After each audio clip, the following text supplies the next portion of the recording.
it feels so good to be like getting it packaged up and in the freezer and ready for meals in the future.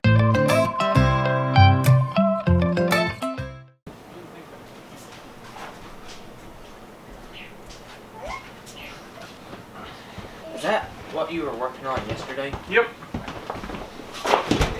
Have to do the rug.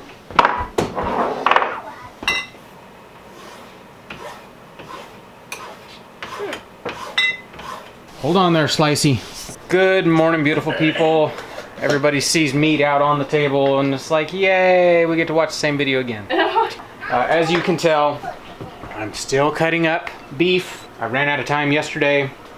Yesterday was just one of those like, kind of, I don't know, sort of chaotic days. We had a lot going on behind the scenes. A lot of stuff that it's hard to stay in the mental space. You know, this isn't something that I've really done too many times, is cutting up a beef. And there are a few cuts that I would like to get out of it, if possible. This is the first beef I have ever processed 100% by myself. I've helped other people process beef, but this is my beef. So I kind of, like, it's not going in a butcher counter, so it's not like I have to have everything presentable. It'll all eat.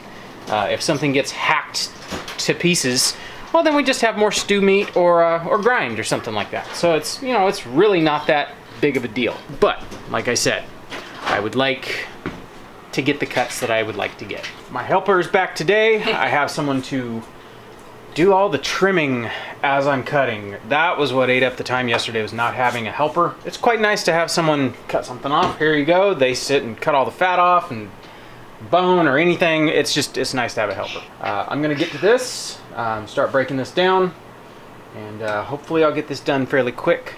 I think Jack is bringing up the grinder, because we have a lot of grind that we need to get started on so we can get it packed up and put in the freezer.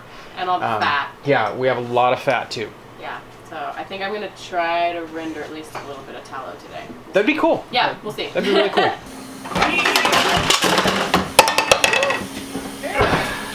Thanks, Jack. I don't think we've talked about it. We splurged and got a grinder this winter. We may have talked about it. I know we've talked about it at our classes. This is the LEM. That's the brand, LEM. It's the company that makes all of our meat lugs. They make a lot of home butchering stuff. A lot of you know, that realm. This is the biggest grinder they sell. This is a 32 big bite, whatever that means. I would say that's about a 3-inch throat. Really, it was one of the biggest we could find. There's a couple others, like my friend Billy, he's got one that's really nice, but it's the same size throat. It works great. It grinds faster than we can feed it meat, so yes, and it's quiet. And it's very quiet. We can talk over it. Yeah, we can sit in here and we can have a conversation while we're grinding. Our other one we had was one of the little, you know, entry-level grinders, and it was very loud. It's, you know, they have to put a bunch of gears in when they're that small to, you know, step up the power, and once you have all that stuff, it really makes for a noisy grinder. This beast is substantially quieter and more powerful. It's very fast, and it does a really good job. So, figured I'd talk about that because people are gonna be like, what kind of grinder do you got? That's it right there. I was gonna reference the book today.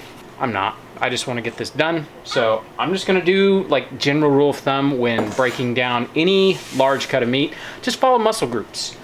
You can see all these seams in here and stuff like that.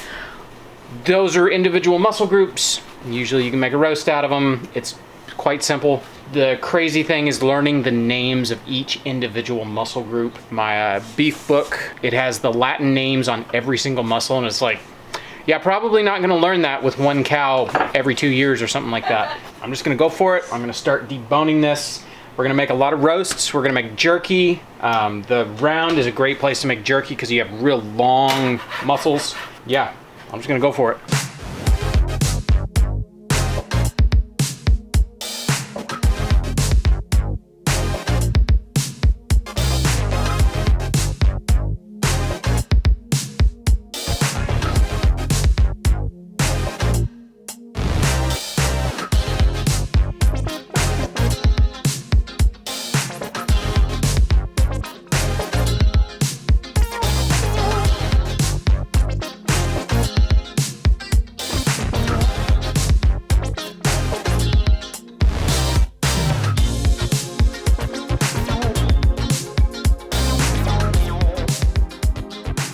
Meg is getting ready to grind some fat. Yeah, well, Jack is. Jack is getting ready to grind some fat. I'm still working on editing a video, so Jack's gonna do this for me. So we're just gonna get it ground, and then what I think I'm gonna do is render it in the roaster oven. So that way it's like a big thing, make it space, and we'll just do it in batches, because that's not all gonna fit with it. So as of right now, I have 2 of those lugs, and there's gonna be more fat. Yeah. I mean, there's quite a lot of fat, and I still have a whole nother quarter out there. Yeah. So, might as well get started. Yep.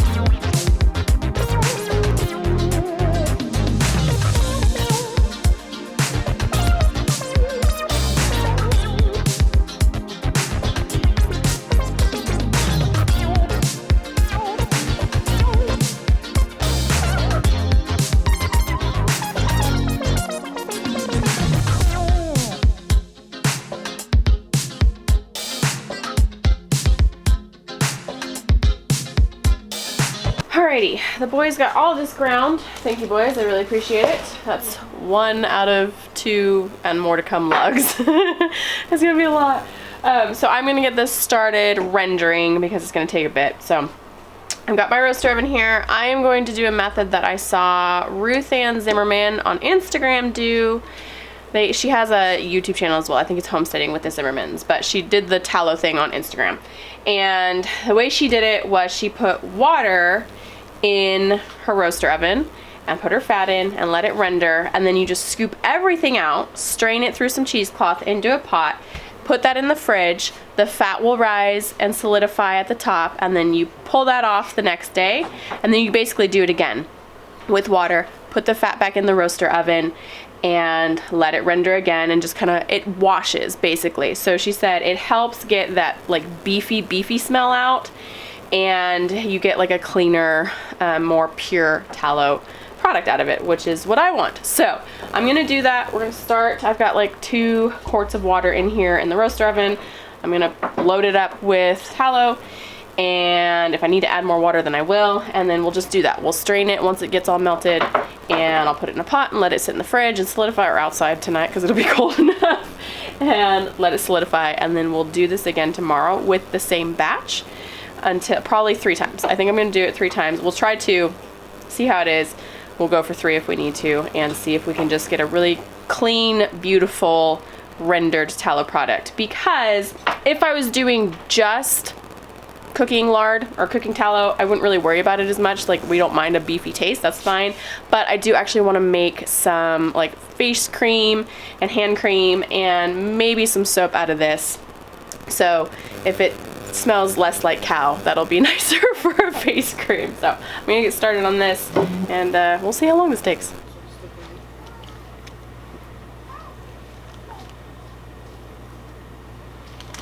Alrighty, pop the lid on this. I'm gonna set this to 200. I might need to go up, I might need to go down. I'm not sure yet. So we're gonna set it to 200, and we'll just see what happens.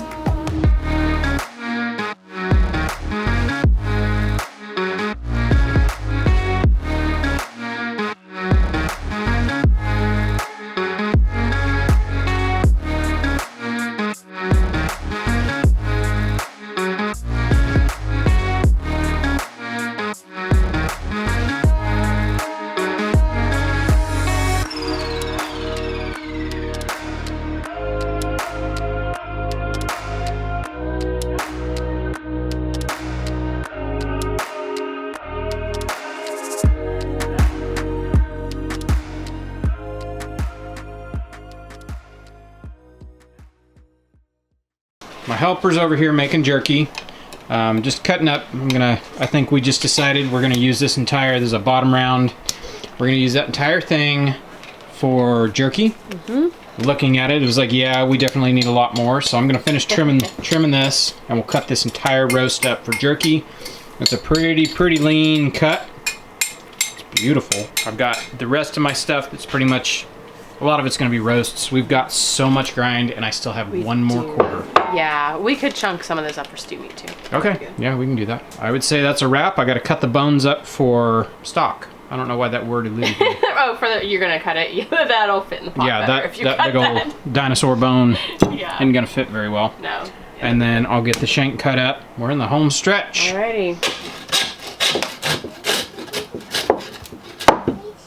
Okay, that goes in the pot right there.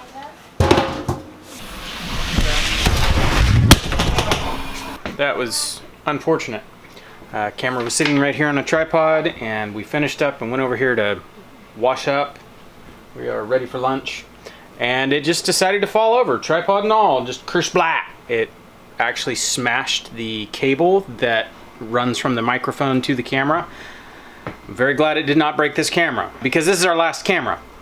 The other one that we used to shoot on that we need to send in and get repaired, the mic jack on that is also wrecked. So we would have two cameras with the same problem. All right, I have a little bit more to do. I got to cut up this shank, but we're gonna keep these roasts whole, and that's it on that quarter. I have one quarter left. We're gonna eat lunch right now. It's already 2 o'clock, so we're burning daylight. Did pretty good today. Got the cuts that I wanted to get. Got a whole bunch of stew meat, a little bit more grind. We're doing pretty good. So we're gonna take a break right now, eat lunch, and then get back to it. I have to draw two. Hold on. Is that it? That's the one. Alright, ever so slight change of plans, just because I need a little bit of help getting this ground ready to go. So instead of been pulling in the next quarter of beef, we're gonna work on getting the ground beef and the ground fat done, mostly because the lugs are in the way. They're just all sitting at the front of the fridge. It's a lot. Yeah. It needs to be dealt with. And so instead of like just shuffling and continuously moving things around, we were like, why don't we just deal with all of this right now, and then we'll make room for the rest of it when the rest of the cow comes out. So we're gonna work on grinding up the rest of the fat we have, and then we will move to the ground beef. And then I think right now I'm also gonna try to get, Ben cut me up some stew meat. So I think I'm gonna try to get that in the canner, going in the canner. So I'm just gonna raw pack it pretty quick, stick it in the canner, and let it go and do its thing while we're dealing with this. And I've got a bunch of bones under there in a roasting pan, and I'm gonna pop those in the oven and get those roasting for our next batch of stock. We're just gonna do it all. Do it all, guys. It's a kitchen full of beef. Why not? Can you tell that Meg is done editing now and she's like back in the kitchen? Done. I'm ready to like get this accomplished. It feels so good to be like getting it packaged up and in the freezer and ready for meals in the future. Like, we're so close too. We are. We're almost done. It's that home stretch like high that you get.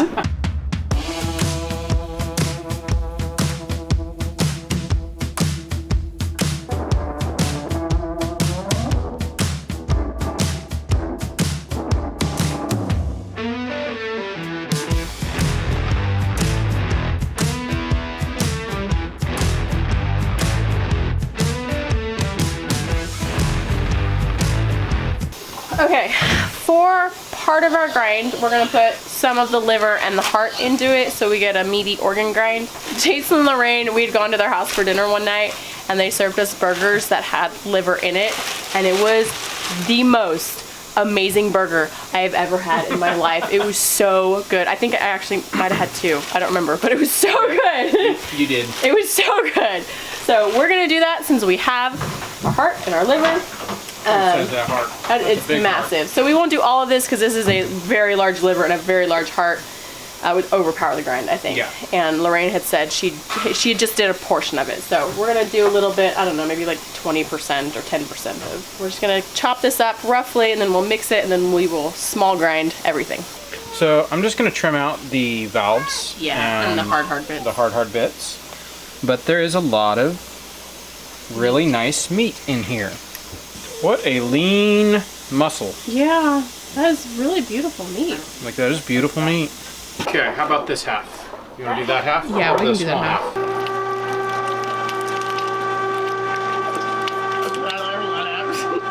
That's gross.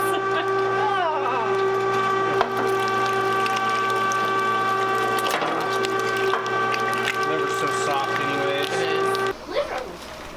1, 2. 3, 4. To 1. Yeah, I think 1. that's probably gonna be Okay. good. Yeah. 4.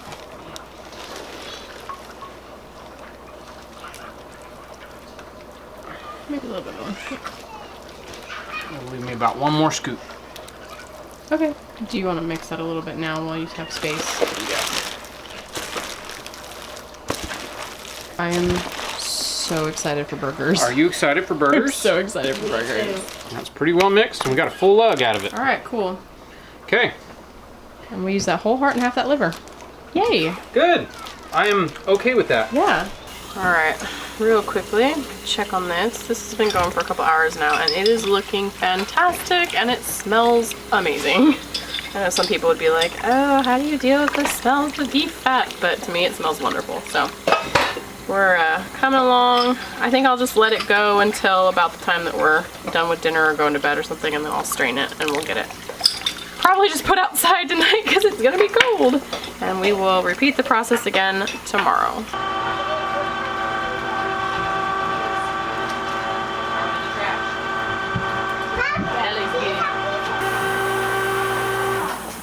Alright, that is it on the liver burger. Sweet. 40 pounds. That is 40 pounds. Almost 42 pounds. Told you.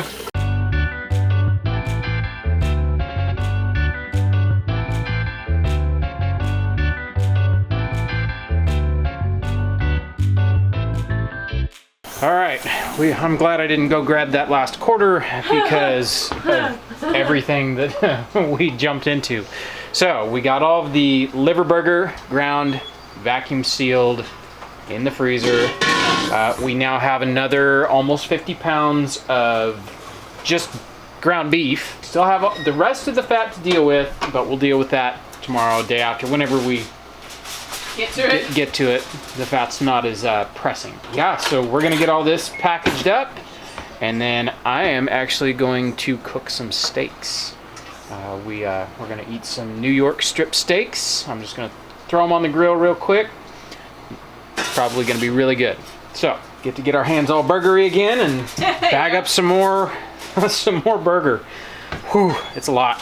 What did you say about where it fills up at? About the bottom of the white label. Oh, A little less, but it's about right there.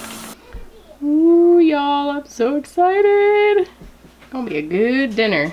Got some salad, and I got sweet potatoes over there in a tray. Those will come to the table too. That's not sweet potatoes. Yeah, but those bones look nice and roasted. Don't they? Beautiful. That's gonna make some nice stock. Yes, it is. So, there's the sweet potato. There's the sweet potatoes. Okay.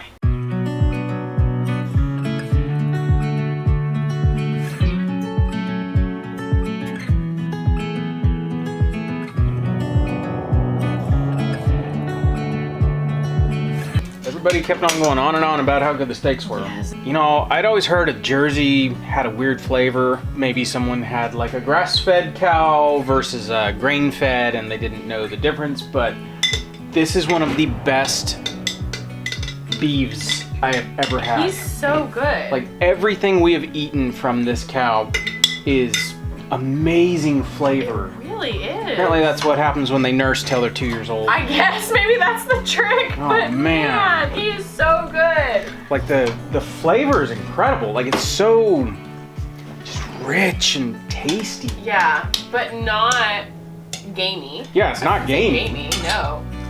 He's definitely, it just tastes like good, clean beef. Yeah, It's like it really is. good. It is some really tasty beef. Yeah. I think what's sad is realizing it's like, okay, I cut this many steaks, we got this many roasts, and you know this much grind. It's like, uh-oh, I could see us eating through this really quick. Yeah, we're 'Cause, gonna have to like, ration. As it is right now, we've got more pork than beef, and Yeah. But we all want to eat the beef. everybody wants to eat the beef, me included. As I'm cutting, it's like, oh, that's a really tender piece of meat I just cut off for the trim pile. Well, I'll just go throw it over here in the frying pan. Right.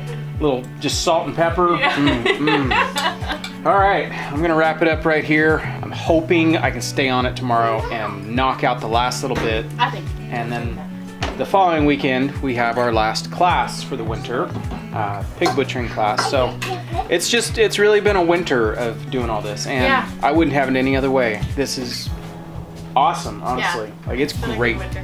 And the freezers are full. So I hope you guys enjoyed. We will catch you guys on the next one. Bye.